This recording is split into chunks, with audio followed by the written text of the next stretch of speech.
Muy bien, vamos a leer nuestras Biblias en el Evangelio según San Mateo. Evangelio según San Mateo, capítulo 25. Y bueno, antes de leer el pasaje, quisiera mencionar algunas cosas a modo de introducción. Alguien dijo una vez, y quizás los varones van a volver a escuchar esta frase que hice en una de las reuniones. Alguien dijo una vez que la mayor pérdida irrecuperable es la distancia entre lo que uno es y lo que debería ser. Esa es la pérdida irrecuperable. No se recupera más. No podemos volver al tiempo atrás y recuperar eso. Es irrecuperable. Un poeta también escribió las siguientes líneas: de todas las palabras tristes habladas o escritas, las más tristes son estas: lo que pude haber sido. Lo que pude haber sido.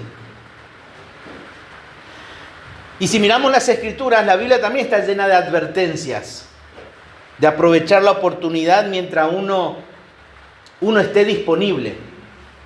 Por ejemplo, Eclesiastés, en el libro de Eclesiastés, en el Antiguo Testamento, capítulo 11, versículo 1, dice: echa tu pan sobre las aguas, porque después de muchos días lo hallarás. Y el versículo 6, por la mañana siembra tu semilla y a la tarde no dejes reposar tu mano, porque no sabes cuál es lo mejor, si esto o aquello, o si lo uno y lo otro es igualmente bueno. El mismo escritor en Proverbios, capítulo 10, versículo 5, dice, Proverbios 10, 5, el que recoge en el verano es hombre entendido. El que duerme en el tiempo de la siega es hijo de vergüenza. El Salmo 95, versículos 6 y 8 dice: venid, adoremos y postrémonos, arrodillémonos delante de Jehová nuestro Hacedor. Versículo 7, porque Él es nuestro Dios, nosotros el pueblo de su prado y oveja de su mano. Si oyereis hoy su voz, no endurezcáis vuestro corazón como en Meriba, como en el día de Masá en el desierto. Y luego el apóstol Pablo utiliza palabras del profeta Isaías en 2 Corintios capítulo 6, versículo 2, diciendo: porque dice, el tiempo aceptable te he oído, y en el día de salvación te he socorrido. He aquí ahora el tiempo aceptable. He aquí ahora el día de salvación. Más allá de lo que estos versículos apuntan, sí habla de la importancia de aprovechar las oportunidades. De aprovechar las oportunidades. Y aún el mismo Señor Jesucristo llamó en repetidas veces en ocasiones a los hombres, a que aprovechen al máximo las oportunidades espirituales. En Juan capítulo 12, versículo 35 al 36, el Señor les dijo a aquellas personas: aún por poco está la luz entre vosotros. Andad entre tanto que tenéis luz, para que no os sorprendan las tinieblas. Porque el que anda en tinieblas no sabe a dónde va. Entre tanto que tenéis la luz, creed en la luz, para que seáis hijos de luz. Hasta el mismo Señor Jesucristo se tomó el tiempo para advertir a las personas sobre el aprovechamiento del tiempo. Más allá de cuál sea la razón, ya sea para trabajar, para arrepentirse, para hacer algo bueno, pero no dejar de aprovechar cada oportunidad que se presenta. El mismo Salomón decía que la vida es como neblina. Se acaba, pasa rápido, volando. Y la verdad de todo esto es que el tiempo perdido es irrecuperable. Y existe justamente una narrativa en el Evangelio según San Mateo, como vamos a leer hoy, que nos va a ayudar a entender justamente, y es como se titula el sermón hoy, la tragedia de la oportunidad desperdiciada. La tragedia de la oportunidad desperdiciada. Y yo creo que si miramos atrás, hay mucho por el cual seguramente cada uno se debe lamentar, ¿no? Y bueno, vamos a abrir nuestras Biblias ahí en Mateo capítulo 25, versículo 14 al 30. Y vamos a tomar lectura de esta narrativa, de esta parábola específicamente. Dice Mateo 25, versículo 14 al 30, porque el reino de los cielos es como un hombre que yéndose lejos llamó a sus siervos y les entregó sus bienes. A uno dio 5 talentos, y a otro 2, y a otro 1, a cada uno conforme a su capacidad, y luego se fue lejos. Y el que había recibido 5 talentos fue y negoció con ellos y ganó otros 5 talentos. Asimismo, el que había recibido 2, ganó también otros 2. Pero el que había recibido 1 fue y cavó en la tierra y escondió el dinero de su señor. Después de mucho tiempo vino el señor de aquellos siervos y arregló cuentas con ellos. Y llegando el que había recibido 5 talentos, trajo otros 5 talentos, diciendo: Señor, 5 talentos me entregaste. Aquí tienes, he ganado otros 5 talentos sobre ellos. Y su señor le dijo: Bien, buen siervo y fiel, sobre poco has sido fiel, sobre mucho te pondré. Entra en el gozo de tu señor. Llegando también el que había recibido 2 talentos, dijo: Señor, 2 talentos me entregaste. Aquí tienes, he ganado otros 2 talentos sobre ellos. Su señor le dijo: Bien, buen siervo y fiel, sobre poco has sido fiel, sobre mucho te pondré. Entra en el gozo de tu señor. Pero llegando también el que había recibido 1 talento, dijo: Señor, te conocía que eres hombre duro, que ciegas donde no sembraste y recoges donde no esparciste. Por lo cual tuve miedo y fui y escondí tu talento en la tierra. Aquí tienes lo que es tuyo. Respondiendo su señor le dijo: Siervo malo y negligente, sabías que ciego donde no sembré y recojo donde no esparcí. Por tanto, debías haber dado mi dinero a los banqueros, y al venir yo hubiera recibido lo que es mío con los intereses. Quitadle, pues, el talento y dadle a los que tienen 10 talentos. Porque al que tiene le será dado y tendrá más, y al que no tiene, aun lo que tiene le será quitado. Y al siervo inútil echadle en las tinieblas de afuera. Allí será el lloro y el crujir de dientes. Oramos. Padre, te damos gracias en esta mañana porque podemos abrir tu palabra. Ayúdanos, Señor, ilumina nuestros corazones, nuestras mentes, para poder llevarlo a la obediencia, Padre. Encomendamos tu palabra en el nombre del Señor Jesús. Amén. Bueno, esta parábola, esta es la segunda de 2 parábolas que narró Jesús relacionadas con el reino de los cielos y en particular con la preparación de los hombres para la venida del Señor. Para la venida del Señor. ¿Para qué? Para establecer su reino en esta segunda venida. Esta parábola pertenece justamente al segundo discurso más largo que el Señor dio. En cierto modo, los discípulos hacen una pregunta y podemos decir que es la respuesta más larga que el Señor Jesús dio. El primer sermón largo que el Señor dio a las personas es lo que nosotros conocemos como el Sermón del Monte, que se encuentra en Mateo capítulo 5, capítulo 6 y capítulo 7. Pero aquí nos encontramos justamente con otro sermón, pero no es el Sermón del Monte, sino es conocido como el Sermón de la Montaña o el Sermón del Monte de los Olivos. Por ejemplo, fíjense allí en Mateo capítulo 24, versículo 3. Dice: y estando él sentado en el Monte de los Olivos, los discípulos se le acercaron aparte, diciendo: dinos, ¿cuándo serán estas cosas y qué señal habrá de tu venida y del fin del siglo? Bueno, algunas personas creen que el Señor se encontraba solo con los discípulos en el Monte de los Olivos y ante una inquietud que tuvieron los discípulos le hicieron la pregunta y él responde. Pero hay, por otro lado, otras personas que creen que también habían otras personas más, aparte de los discípulos. Pero este es el sitio que comienza este gran sermón que el Señor va a dar para responder solamente a dos preguntas que ellos hacen. ¿Cuáles son estas dos preguntas? Primero, ¿cuándo serán estas cosas? ¿Y qué señal habrá de tu venida y del fin del siglo?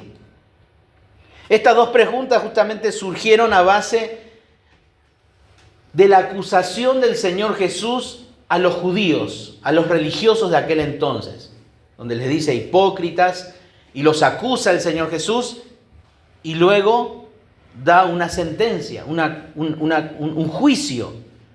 Y el juicio del Señor se encuentra en Mateo capítulo 23. Fíjense el capítulo 23, versículo 38. He aquí vuestra casa os es dejada desierta. Esta vuestra casa se refiere el Señor no solamente al templo que estaban observando, sino también todo Jerusalén. Toda Jerusalén. Luego en el año 70 Jerusalén es destruida. Y la pregunta justamente que es como que los discípulos le estaban diciendo a Jesús, ¿es verdad que toda la gloriosa estructura va a ser enteramente desierta en breve? ¿Es verdad que todo este templo maravilloso que construyó Herodes, con todo su poderío, va a quedar desierto? ¿Cómo puede ser eso? ¿Cómo puede ser eso? Y esto causó curiosidad a los discípulos. Por eso ahí en el capítulo 24, versículo 1 y 2 dice, cuando Jesús salió del templo, se acercaron sus discípulos para mostrarle los edificios del templo. Claro, ellos escucharon, esto va a quedar desierto. Y ellos observaron todo el templo y digo, esto es enorme, esto es majestuoso. Y respondiendo él les dijo, ¿veis todo esto? Le dice el Señor. Versículo 2. De cierto os digo que no quedará aquí piedra sobre piedra que no sea derribada. Todo va a estar destruido. Y a partir de allí Él les va a explicar las señales, les explica el tiempo en que van a suceder todas esas cosas. Ahí en el versículo 36, 42, 44, 46, 48, 50, 50. Y luego en el capítulo 25 va a continuar hablando sobre señales del fin de los tiempos. Y al responder a la pregunta de cuándo será el fin, ¿cuál es la respuesta del Señor? Nadie lo sabe. Así que quédense tranquilo, nadie lo sabe. Nadie lo sabe, el Señor lo dice, nadie lo sabe. Pero como consecuencia de eso hay que hacer dos cosas, dice el Señor. ¿Qué son? Velar y estar preparados. Velar y estar preparados. Estar despiertos, dice, y estar preparados. Y para esto el Señor enseñó tres parábolas de cómo uno debe velar y estar preparado. La primera parábola se encuentra en el capítulo 24, versículo 45 al 51, y es la parábola de los dos siervos. La parábola de los dos siervos. Y ahí justamente enseña que hay que estar velando con expectativa. Expectativa. ¿Por qué con expectativa? Porque el Señor puede venir en cualquier momento. Viene antes de lo pensado. Cualquier momento. Luego el Señor, en el capítulo 25, versículo 1 al 3, enseña la segunda parábola. La parábola de las 10 vírgenes. Y nos enseña que debemos estar velando, en este caso, con paciencia. Con paciencia. ¿Por qué? Porque puede tardarse más de lo que pensamos. Imagínense, el Señor habló de esto y ya han pasado más de 2000 años. Entonces, ¿qué se necesita? Paciencia. Y en tercer lugar, la parábola que vamos a considerar y que acabamos de leer, la parábola de los talentos, nos enseña que debemos estar velando, trabajando diligentemente, procurando que los intereses de nuestro Señor crezcan. Esa es la enseñanza de la parábola de los talentos. Ahora, quizá algunos están acá por primera vez y dicen, o algunos dicen, bueno, ¿qué es una parábola? ¿No? ¿Qué es una parábola? Bueno, es una historia contada para transmitir una verdad. Es una historia contada para transmitir una verdad general o un mensaje espiritual. Las parábolas fueron utilizadas por los profetas en el Antiguo Testamento, pero también podemos ver que el Señor utilizó ampliamente durante su ministerio las parábolas. Y a menudo siempre las parábolas requieren una explicación, requieren una interpretación. El contenido de las parábolas proviene justamente de la naturaleza, o podríamos decir también de la vida familiar, de la política, de la vida social. Siempre las parábolas tienen que ver con esas cosas. Con cosas que las personas eran habituadas en escuchar y en ver, para poder entender cuál era el mensaje de la parábola. A menudo las parábolas son verdades de la vida y ellas comunican, y esto tenemos que saber siempre, que comunican una sola verdad, un solo mensaje. Un solo mensaje. Y esta parábola da a entender que el servicio al Señor no es optativo. El servicio al Señor no es optativo. Eso es lo que da a entender esta parábola.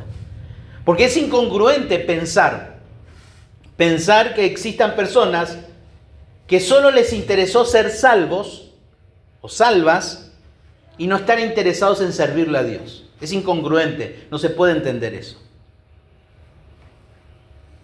Tampoco se puede entender que personas solamente estén interesadas en ser salvas y no desprenderse de su confort y del placer de este mundo. También es incongruente pensar eso. Una persona que fue salva por pura gracia de Dios se ve tan conmovida por ser salva que quiere vivir para el servicio a Dios. ¿Cómo podemos sostener esto? Efesios capítulo 2, versículo 10. Porque somos hechura suya, creados en Cristo Jesús, ¿para qué? Para buenas obras. Fuimos salvados para buenas obras. El propósito de Dios es que nosotros hagamos buenas obras. En otras palabras, Dios nos salvó para que le sirvamos. Para que le sirvamos. Porque esas obras, dice, Dios preparó de antemano. ¿Para qué? Dice, con un propósito. Para que anduviésemos en ellas.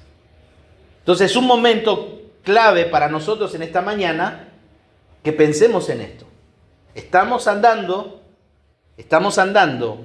en esas buenas obras que Él preparó de antemano. Bueno, con ese pensamiento y esa respuesta que usted tiene ahí, que vos tenés ahí, pensá en esto, en la tragedia justamente de la pérdida, de las oportunidades desperdiciadas. Y la enseñanza de esta parábola que acabamos de leer es que todo verdadero siervo trabaja fiel y diligentemente en los intereses del Señor sin desperdiciar las oportunidades que se le ha otorgado. Voy a volver a leer. Quise hacerlo más corto, pero no podía. Todo verdadero siervo trabaja fiel y diligentemente en los intereses del Señor, sin desperdiciar las oportunidades que se le ha otorgado. Esa es la enseñanza de esta parábola. Y vamos a tratar de desmenuzar esta narrativa, esta parábola, para poder entenderla. Y en primer lugar vamos a ver la responsabilidad que recibieron estos siervos. En primer lugar, la responsabilidad que recibieron estos siervos. El versículo 14 comienza diciendo, porque el reino de los cielos es como, dice. Hace una comparación. Y esta era una forma característica del Señor de comenzar una parábola. Y aquí nos habla que es como qué, dice. Versículo 14. ¿A qué se compara la parábola? La parábola aquí compara, digamos, el reino de los cielos. A un hombre. Un hombre. Este hombre, por lo que acabamos de leer, es un capitalista, es un millonario, es una persona de dinero, es una persona poderosa, de poder adquisitivo. Y estas clases de personas en aquellos tiempos justamente delegaban el control de su administración, de sus riquezas, a contadores capacitados para hacerlo. Estas personas podían ser personas libres o, como en este caso, son siervos. Son siervos. Lo que este amo, este señor, este hombre hizo era común en aquellos tiempos. Era común. Y él llama a sus siervos. Estos siervos no eran esclavos, eran mayordomos, eran capataces en las propiedades de este hombre. Y dice allí el versículo que yéndose lejos, y luego dice también se fue lejos. Esto también es muy significativo, porque esto está diciendo que él va a demorar en volver. No es que va y viene. ¿Ven? No es como nosotros decimos, nos vamos, voy a venir, decimos, ¿no? Hatayú. No. Si el escritor acá está narrando y dice, yéndose lejos, se fue lejos, está diciendo, se va a un viaje bien largo y va a tardar en regresar. Y los señores justamente de buena posición económica a menudo realizaban largos viajes. Y dada la precariedad del camino y de los medios de locomoción, el viaje se hacía más largo, mucho más largo. Y estos hombres quedan con la responsabilidad justamente allí de administrar la fortuna y no derrocharla. Por eso dice que les entregó, ¿qué cosa? Sus bienes. En cierto modo les dio una representación legal a estos tres siervos para que administren sus bienes, su fortuna. Y allí encontramos qué son estos bienes. Talentos. Son talentos, ¿no?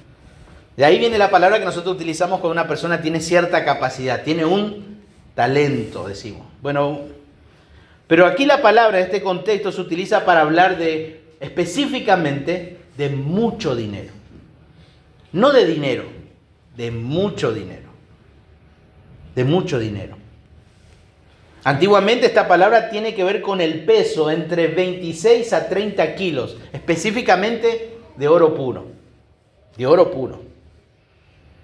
Y al transcurrir el tiempo, esta medida de peso se convirtió en una medida monetaria. Por ejemplo, un talento, ¿sí? Un talento eran 6.000 denarios.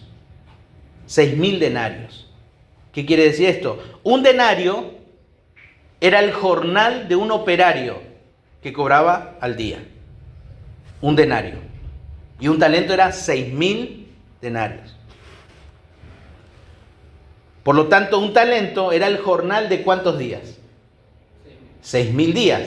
6.000 días serían 20 años de trabajo. ¿A unos cuánto les dio?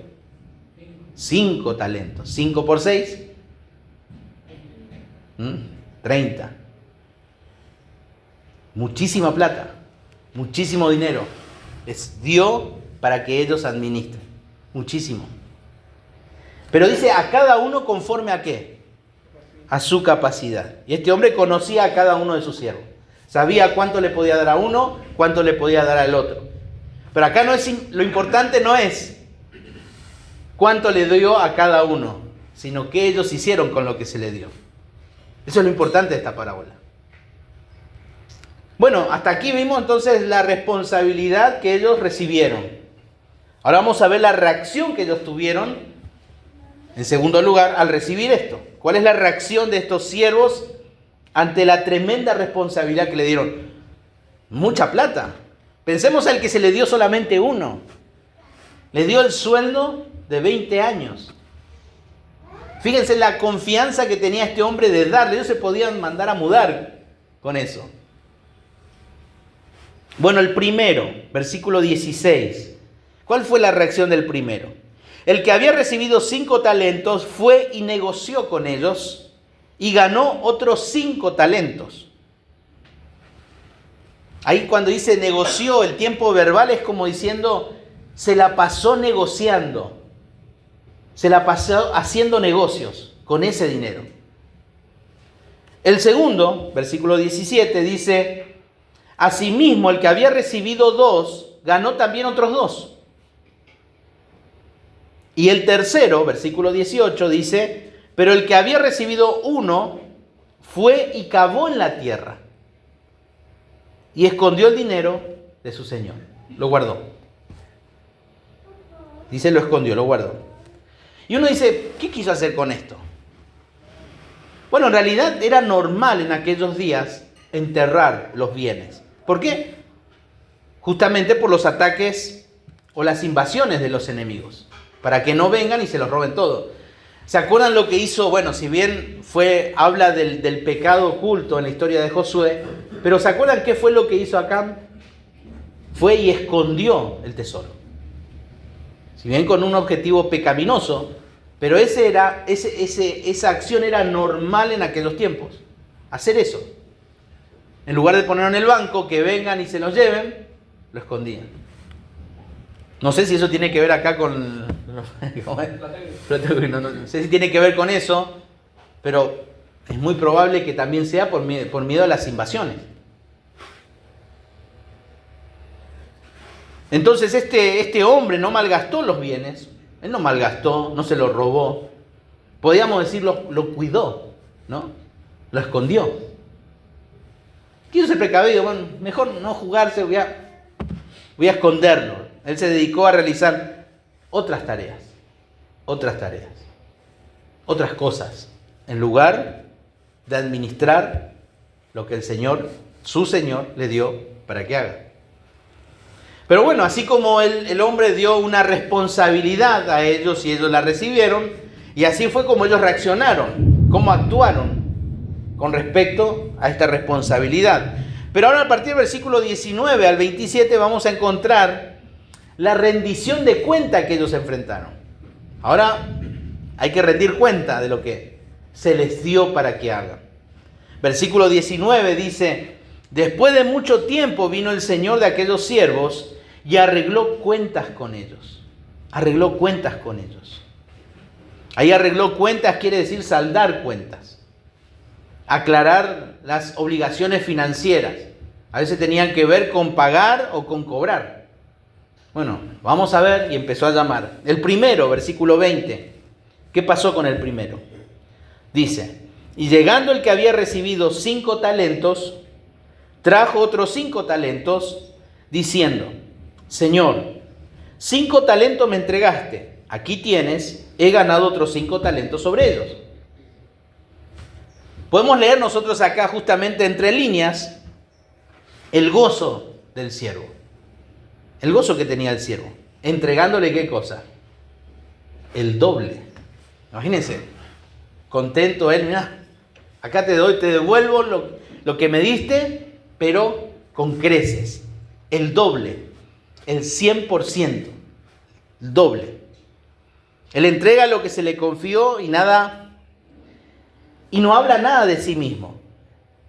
En ningún momento dice, uy, qué bueno que soy, mirá el negocio que hice, te hice contacto con fulano, mengano. No, él no dice nada. Él simplemente le dice, acá tenés y acá te doy el doble. Te doy mis ganancias. Él no se vanagloria. El segundo, versículo 22, dice, llegando también el que había recibido 2 talentos, dijo, Señor, 2 talentos me entregaste. Aquí tienes, he ganado otros 2 talentos sobre ellos. Bueno, este siervo pronuncia las mismas palabras, en cierto modo, que el anterior. Y la idea es que los dos fueron fieles. Los dos fueron fieles. Ellos cumplieron con lo que tenían que hacer. Administrar y trabajar en esos bienes. Eso hicieron ellos. Y a cada uno se le dio de acuerdo a qué cosa. Su capacidad. No que uno fue más fiel que el otro y por eso ganó más. El tercero. ¿Cómo comienza el versículo 24? Pero. Esa palabra que siempre nos indica algo. Pero. El contraste. La diferencia. Algo que va a suceder totalmente distinto a lo que viene sucediendo. Y dice, pero llegando el que había recibido 1 talento, dijo. Interesante. Dijo. Y lo que va a decir en realidad es todo un discurso que Alan Moy preparó. Un discurso. ¿Cuál es el discurso? Porque todas las palabras que él dice son totalmente diferentes a lo que los otros dos anteriormente dijeron. Totalmente diferente. Lo único igual que es. Lo único igual que menciona Señor. La palabra Señor. Eso es lo único igual. Señor. Y él dice, Señor, te conocía que eres hombre duro. Aquí, en lugar de... es como que... No, es como que en lugar de bajar la cabeza y decir no hice nada, él va con una patada tipo ninja apuntada al cuello de su amo. ¿Y qué le dice? Señor, tú eres hombre duro. En cierta manera, tú eres injusto, le dice. Imagínense, tú eres injusto. Eres malvado. Y a fin de inventar una excusa para su propia negligencia y responsabilidad o abandono del deber, este individuo tiene la cara durez o la insolencia justamente de acusar a su amo de ¿qué? Duro. Insolente. Duro. Es inflexible. Sos riguroso. No tenés misericordia de nadie. Vos exigís más de lo que tiene derecho a exigir. Todo eso en cierto modo le estaba diciendo este siervo a su amo. Después dice que ciegas donde no sembraste y recoges donde no esparciste. En cierto, le dice, sos un explotador, sos un miserable. Pero tiene lógica la respuesta del amo. Pero si yo soy el que te paga para que hagas eso.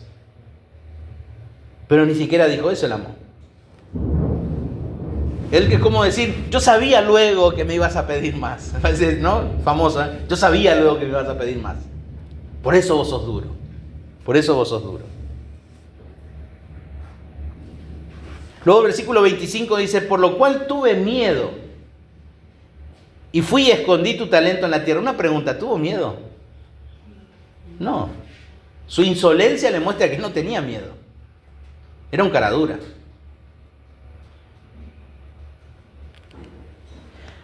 En cierto modo lo que el siervo dijo lo expresa de esta manera un comentarista. Lo expresa de otra manera cuando dice, por lo cual tuve miedo y fui y escondí tu talento en la tierra. Y él lo describe de esta manera. Si al hacer negocios con el talento que me encomendaste, yo lo hubiese perdido, de todos modos me los habrías exigido. Ese es el tipo de hombre que eres. Por eso tuve miedo. Ese temor realmente no era culpa mía, sino tuya. Tú lo hiciste de tal modo que lo único que yo podía hacer era cavar un hoyo en la tierra y esconder el talento. Y luego dirigiéndose con atención justamente a su amo, es como que saca la bolsa del dinero, de los talentos, y le dice, aquí tenés lo que es tuyo. Acá tenés. Esto es tuyo. Es como si fuera que le está diciendo, yo no soy más responsable de esto, esto es tuyo. Y se lo da. Como diciendo, no usé nada de esto. No me quedé con nada. Acá están los 6.000 denarios. Son todos tuyos, yo no toqué nada. Así que esto no es mío, esto es tuyo. Está intacto todo y ahora te lo devuelvo. Esto es tuyo. A este hombre no le interesaban los bienes de su señor. No le interesaba. Los otros sí estaban interesados en los bienes de su señor. Y leyendo así también entre líneas podemos ver a un hombre egoísta. Alguien que pensaba en sí mismo. No estaba conectado justamente con las cosas de su señor. No les interesaba. No les interesaba. Por eso vemos un carácter, vemos un hombre totalmente insolente. No le importa nada. No tiene miedo de su señor. Pero ahora vienen las recompensas que ellos recibieron. Las recompensas que ellos recibieron, versículo 28 al 30. El primero, versículo 21, el primer siervo.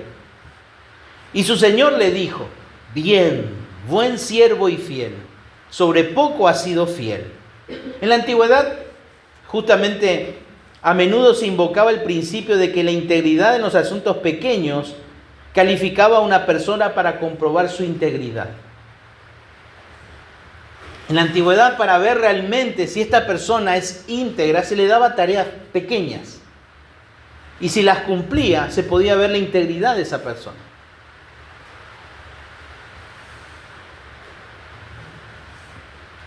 Y luego dice: sobre mucho te pondré. Como dice, yo te voy a honrar, le dice el jefe. Si bien no era poco, eran 6.000, eran 30.000 denarios. No era nada poco. ¿Qué les dice? Yo te voy a honrar, fuiste fiel. Eso quiere decir que este hombre tenía muchísimo dinero. No era nada para él. No era nada para él. Y él le dice: entra en el gozo de tu Señor. Él le invita a pasar una fiesta, a gozarse juntos, de manera personal, íntima. Le promete en cierto modo una recompensa mayor de lo que se le confió luego. El segundo, versículo 23. Su Señor le dijo a este segundo: bien, buen siervo y fiel, sobre poco has sido fiel, sobre mucho te pondré. Entra en el gozo de tu Señor. No hay diferencias en las palabras. ¿Por qué? Porque al dueño no le importaba la cantidad de lo que ellos ganaron, sino la fidelidad del trabajo que ellos recibieron. Eso le importó a su amo. Pero el tercero, dice el versículo 26, respondiendo su señor, le dijo: siervo malo y negligente. Aquí el amo lo llama con dos adjetivos.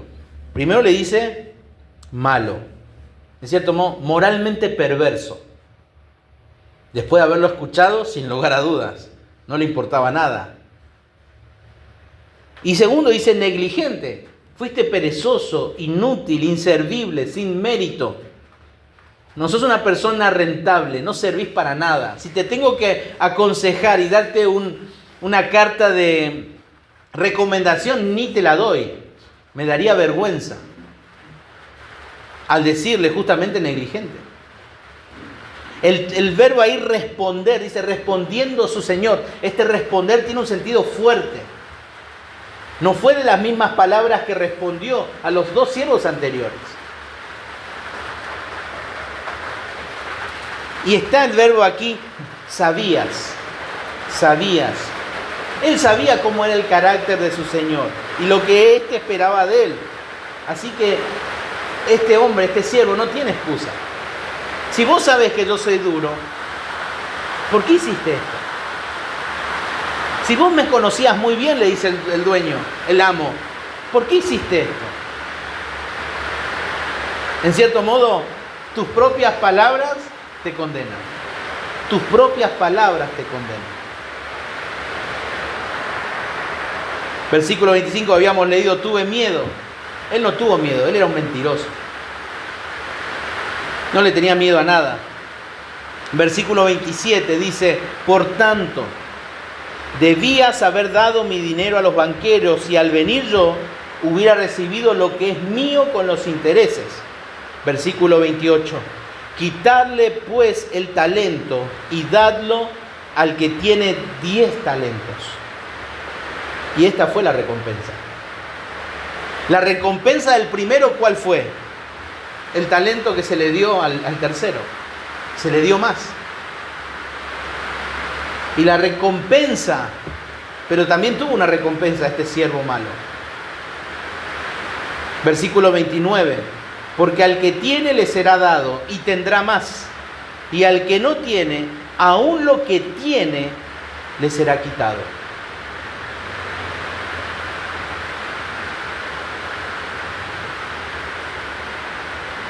En cierto modo, ahí en el versículo 30 luego concluye diciendo, y al siervo inútil echadle en las tinieblas de afuera, y allí será el lloro y el crujir de dientes.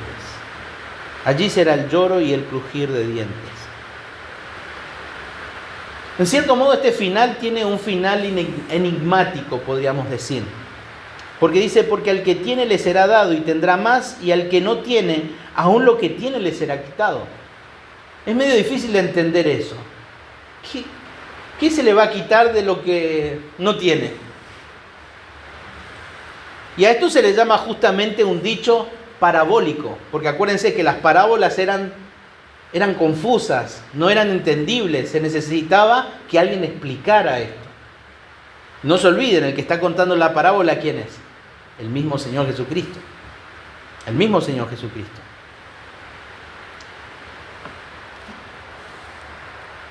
Y aquí justamente, porque el que tiene le será dado y tendrá más, y al que no tiene, y aún lo que tiene le será quitado, el versículo 29, no son palabras del amo. Son palabras directamente del mismo Señor Jesucristo. El Señor Jesucristo está cerrando la parábola. Él está cerrando la parábola. Y Él está diciendo, aún el que no tiene, por no haber trabajado, se le va a quitar todo lo que tiene. Y concluye diciendo, y al siervo inútil echad en las tinieblas de afuera, y allí será el lloro y el crujir de dientes. Esto habla de la infelicidad. De la infelicidad y de la desesperanza interminable, de la vida frustrante, amargado, amargura, una vida sin sentido. Es como cuando leíamos en los profetas, en Habacuc creo que era cuando ustedes meten su mano en el bolsillo y Habacuc era, ¿no? Meten y no encuentran nada. Dice, ¿por qué? Porque está vacío, está roto. Y ustedes trabajan y cargan las cosas y se dan cuenta que su bolsillo está roto. Están trabajando de balde. Pero dice el lloro. Infelicidad, amargura.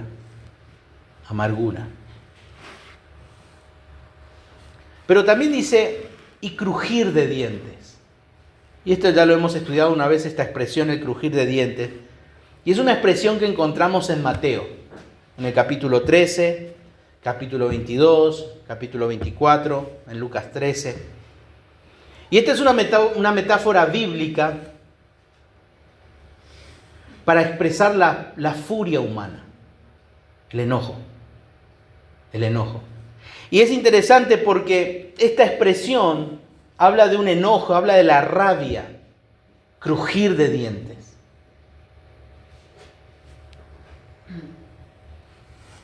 Y justamente, siempre que se habla del lloro y el crujir de dientes, ¿de qué nos hablan las Escrituras?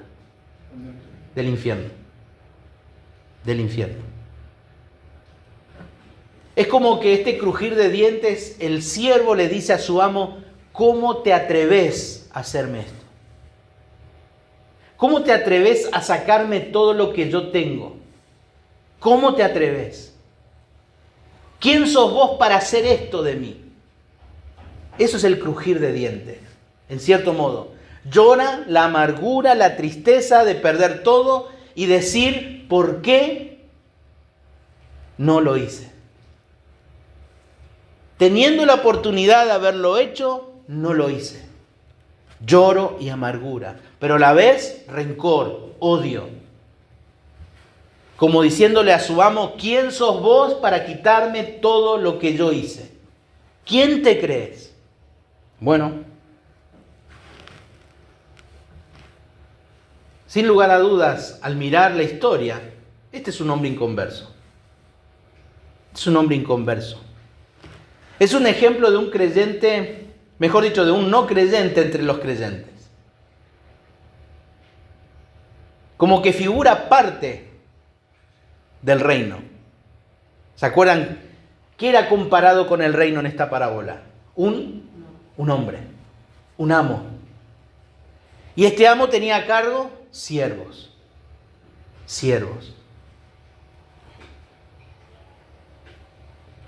Pero este hombre no es parte del mismo. El concepto presentado aquí no es de salvación por obras. No es que yo tengo que hacer esto para demostrar que su conducta manifiesta lo que está en el corazón de este hombre. Su egoísmo, su mentira, su insolencia, su desobediencia, todo. Por eso la enseñanza de esta parábola es que todo verdadero siervo trabaja fiel y diligentemente en los intereses de su Señor, sin desperdiciar las oportunidades que se le ha otorgado. Y estas oportunidades otorgadas por Dios a cada uno de nosotros, en conformidad con nuestra capacidad, en gratitud a Él, deberíamos mejorarlas. Deberíamos mejorarlas. De tal modo que se promueva, ¿qué cosa? El reino de Dios. Los intereses de este amo eran indudablemente los intereses del reino, porque esa era la parábola. Viendo la aplicación de esta parábola es que a este siervo no le interesó el reino de Dios. Su interés no era la gloria de Dios. Y la Biblia dice, por cuanto todos pecaron, están incapacitados de darle la gloria a Dios. Hay algunas aplicaciones para nosotros. Primero, la negligencia se castiga y la diligencia se recompensa. Tuvo un castigo este siervo, se le quitó todo. Pero, ¿cuáles son las aplicaciones que necesitamos hacer y que sean notables en nosotros? Primero, todos aquellos que pertenecemos a la Iglesia de Cristo, se nos ha confiado un talento. A todos. Pero hablar de talento no estamos hablando solamente de los dones o solamente de talentos. ¿Qué sé yo? La música, escribir, hablar, no sé. Jugar al fútbol, no sé. No solamente a eso. El versículo 14 decía, porque el reino de los cielos es como La iglesia del Señor es parte del reino de Dios. Es parte del reino de Dios. Y todos somos siervos en este reino. Todos somos siervos de Dios. Y se nos ha confiado un cierto número de talentos. Nuestro talento es cualquier recurso que sirva para extender el reino de Dios. Por lo tanto, necesitamos saber que el talento que probablemente nosotros hemos recibido no son solamente capacidades. Quizás sea una enfermedad que usted tenga o que vos tenés. Porque nada se escapa de la soberanía de Dios. Y está esperando que en medio de esa enfermedad que probablemente usted o vos tengas, el reino de Dios sea extendido. Quizá una discapacidad. Para otros la soltería. Para otros su familia. Para otros su matrimonio. Para otros su trabajo. Para otros su dinero. Sus bienes. Esos son talentos que el Señor nos dio. Y que porque la Biblia es clara y dice que todas las cosas que hagamos, lo hagamos ¿para quién? Para la gloria de Dios. El Señor nos ha dado nada. Todos aquellos que verdaderamente pertenecemos a la familia de la fe, Dios nos dio talentos. Dios nos dio talentos.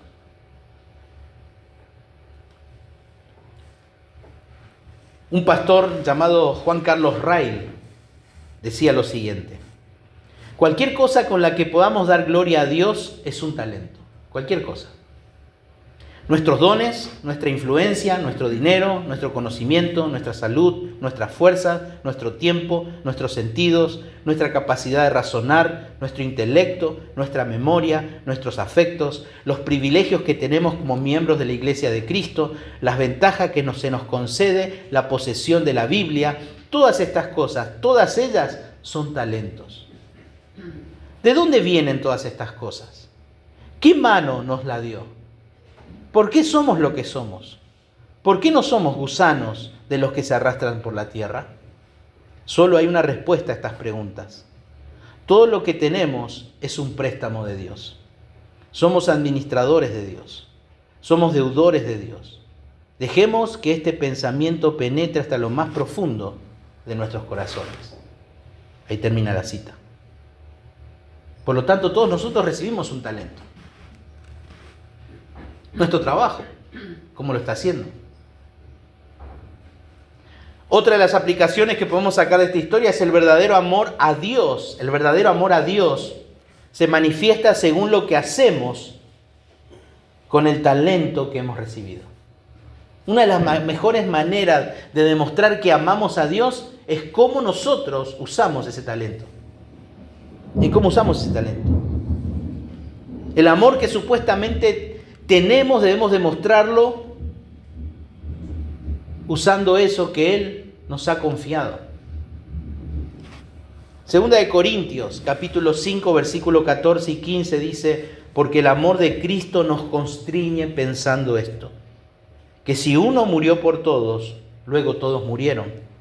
Y por todos murió, para que los que viven ya no vivan para sí, sino para aquel que murió y resucitó por ellos. Aquel o aquella que se encontró con el amor de Dios lo impulsa, lo conmueve a querer vivir para su Señor. En contraste con este siervo inútil, negligente, malo, a él no le interesaba, no tenía amor por su Señor, no le interesaba nada. Pero también hay otra enseñanza. Todos tendremos que rendir cuentas con lo que se nos confió. A todos. Nadie se va a escapar. Romanos 14, versículo 10 dice: pero tú, ¿por qué juzgas a tu hermano? O tú también, ¿por qué menosprecias a tu hermano? Porque todos compareceremos ante el tribunal de Cristo. De manera que cada uno de nosotros dará cuenta de sí. La iglesia será llamada a rendir cuentas y cada uno de nosotros vamos a rendir cuentas.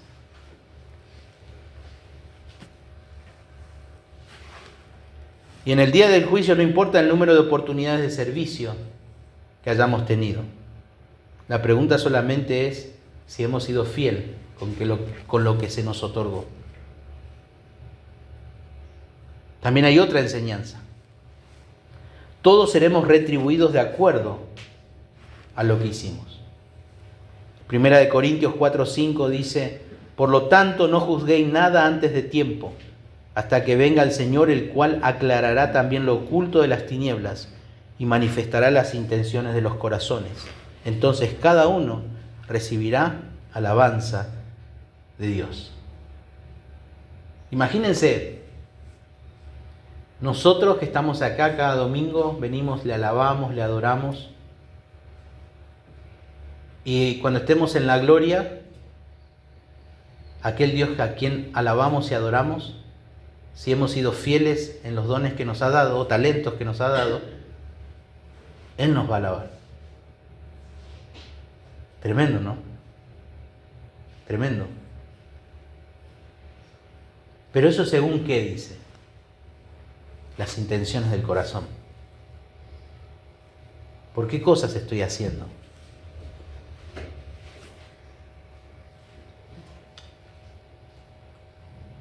Por eso lo que tenemos que preguntarnos es, cada vez que tenemos la oportunidad de aprovechar el talento que Dios nos dio, es pensar justamente en qué estoy pensando en ese momento. ¿Cuál es mi deseo? ¿Qué quiero lograr en medio de toda esta situación o en medio de esto que el Señor me ha otorgado? Y es la pregunta que constantemente tenemos que hacernos. Colosenses capítulo 3, versículo 22 al 24 dice: siervos, obedeced en todo a vuestros amos terrenales, no sirviendo al ojo como los que quieren agradar a los hombres, sino con corazón sincero, temiendo a Dios. Y todo lo que hagáis, hacerlo de corazón como para el Señor y no para los hombres, sabiendo que del Señor recibiréis la recompensa de la herencia, porque a Cristo el Señor servís. ¿Se acuerdan las palabras del amo? Entra en el gozo de tu Señor. Y cada uno recibirá su alabanza de Dios, también decía Pablo. En realidad es algo que no podemos imaginarnos tan bien, porque podríamos caer en un pecado de imaginarnos algo que no es. Pero sí nos tiene que motivar. a motivar en que en la situación que estemos y que quizás sea doloroso, bueno, ¿cómo yo voy a ser fiel al Señor? Acá hay muchos que van a ser en algún momento papá, otros ya son papá, son jóvenes y capaz están con el miedo de tener muchos hijos, como hablamos en el Salmo 27, ¿no? Pero lo que uno tiene que buscar es tratar de ser fiel en su tarea como padre. No importa la cantidad. Y si viene mal planificado, bueno, si hay que arrepentirse, se arrepiente, pero ser fiel en eso. No hay nada que sobrevenga algo que nosotros no podamos soportar. Si pasó, Dios lo permite y bueno, ser fiel en eso. Ser fiel. Y en eso tenemos que preocuparnos, en ser fieles, buenos padres, en este caso. No tengo trabajo, ¿qué hago? Bueno, ser fiel en ese tiempo. Buscando trabajo, haciendo cosas. Ser fiel, porque ese momento es un talento. Ese momento de desempleo es un talento. Que el Señor me va a juzgar a mí cómo yo fui en ese tiempo. Fiel. Como hijo, en relación a tus padres, ¿cómo fuiste fiel a tus padres? El Señor te va a juzgar por eso. Fidelidad en la tierra resulta recompensa celestial. Fidelidad en la tierra resulta recompensa celestial. Y la recompensa celestial envuelve una expandida esfera de servicio, autoridad compartida con Cristo y un gozo inalterable en el cielo. Y dice Apocalipsis capítulo 22, versículo 3, y no habrá más maldición. Hablando del cielo, la misma presencia de Dios. No habrá más maldición. Y el trono de Dios y del Cordero estará allá. Y sus siervos, dice, les servirán. Si hoy no estás con la intención de servirle y no querés servirle, es incongruente pensar esto. Porque vamos a servir por toda la eternidad. Por toda la eternidad. A Dios. Y la última lección que sacamos de esta parábola para nosotros es que la persona mala, perezosa, no pertenece al reino de Dios. No pertenece. Porque es incongruente esa actitud.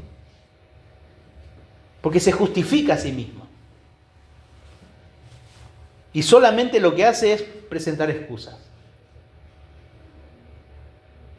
Esta persona buscaba su propio reino, podríamos decir.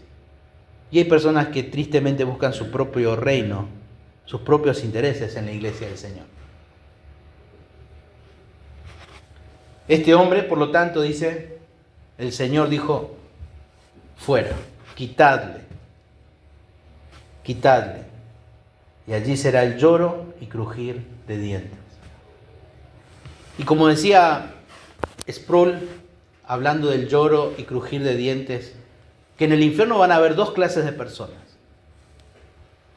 Personas que van a llorar por haber tenido la oportunidad y haberla rechazado. Van a ver esas personas. Pero también van a estar las personas que van a crujir sus dientes. No en señal de arrepentimiento, sino de queja otra vez y de repudio contra Dios. ¿Quién sos vos para mandarme en este lugar? Odio hacia Dios. Apocalipsis nos habla que cuando la tierra será destruida, su tercera parte, en lugar de pedir socorro y clamar por ayuda, van a maldecir a Dios en lugar de pedir ayuda. Porque ese es el corazón del ser humano. Así es. Y a esto agregaba también Sproul y decía, cosa que no va a suceder, pero si llegara a suceder, decía él, por dar un ejemplo, si yo tendría que ir al infierno, dice, yo no sería del que cruje los dientes. Porque mi teología dice que yo soy culpable ante Dios. Que yo quiero ser Dios. Que solamente me importa lo mío, no me importa los demás. Quiero hacer lo que a mí me interesa. No me importa los demás. Ni siquiera vos, Dios. Por lo tanto, ¿quién te crees vos para mandarme en este lugar? Y eso va a ser el crujir de dientes en el infierno. Pero por otro lado, decía él, yo voy a ser el que llora. Porque sabiendo, desaproveché esa oportunidad. Entonces, hermanos, dejemos de lamentarnos por el pasado, de lo que no hicimos.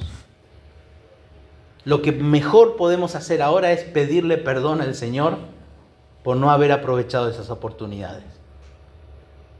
Y que no se convierta en una tragedia lo próximo que va a venir, sino una oportunidad para invertir en el reino de Dios. Y no estamos hablando de dinero. Estamos hablando del talento, de las cosas que el Señor nos dio por su gracia. Por su gracia.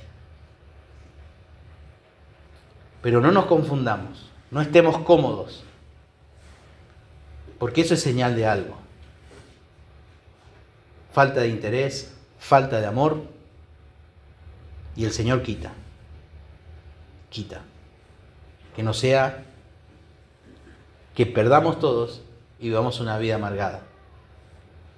O que estemos confundidos, que realmente no seamos del Señor. La Biblia habla mucho acerca del infierno, muchísimo. Mateo 25:41 dice, lo llama fuego eterno. Versículo 46, irán estos al castigo eterno. Daniel capítulo 12, versículo 2 dice, y muchos de los que duermen en el polvo de la tierra serán despertados, unos para vida eterna y otros para vergüenza y confesión perpetua. Judas, versículos 6 y 7, habla del castigo del fuego eterno. Apocalipsis 14, 10 y 11 dice, él también beberá del vino de la ira de Dios, que ha sido vaciado puro en el cáliz de su ira, y será atormentado con fuego y azufre delante de los santos, ángeles y del Cordero. Y el humo de su tormento sube por los siglos de los siglos. Eso le espera a aquel que no cree en Cristo como el Señor y Salvador de su vida. Aquel que rechaza el Evangelio de Jesucristo. Entonces, hermanos, no sigamos escribiendo una historia trágica, desperdiciando las oportunidades. Y empecemos a aprovechar al máximo todo lo que el Señor nos ha dado. Oramos. Padre Santo, te damos gracias en esta mañana por tu palabra. Gracias por la vida de mis hermanos. Gracias por el clima también que nos has dado. Pero pedimos, Señor, que tu palabra siga hablando a nuestros corazones. Pedimos, Señor, que tú nos ilumines con estas verdades para examinar nuestro corazón. Danos la gracia necesaria para obedecerte, Señor. Cuídanos, protégenos, danos la dirección correcta de cómo aplicar estas verdades en esta mañana. En el nombre de Jesús. Amén.